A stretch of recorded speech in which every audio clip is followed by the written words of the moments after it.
question 10. In a double helix, the number of guanine nitrogen bases should be equal to the number of which other nitrogen base? You have your phrase here, apples in the tree, cars in the garage.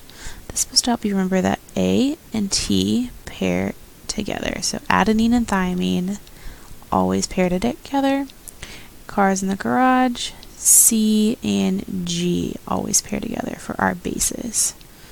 Alright, in our DNA strand. If you're more of a visual person, you have another image that actually shows you an image of an apple tree to help you remember that A and T pair together, T and A pair together.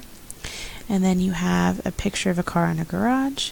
C goes with G, G goes with C, always as far as our nitrogen bases are concerned. So since they're paired, their numbers are going to be the same. So if when you're given guanine, remember cytosine pairs with guanine, so looking at our answer choices, we have A, adenine, nope, A pairs with T, B, thymine, remember T pairs with A, C, cytosine, correct, and D, uracil. We haven't talked about uracil just yet, so our best answer choice is going to be C for number 10.